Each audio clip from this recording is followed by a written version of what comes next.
女の声かきが男の子を描くとどうなるのか。まず大まかにアイデアを描くよ。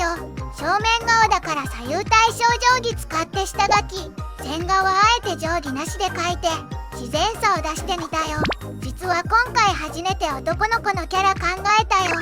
だからモチーフは男の子感を出すためにゲームとそこからの連想で近未来感を加えたりしたよ。あと色合いを毒々しい組み合わせにしてちょっとかっこよさを出したよ。完成。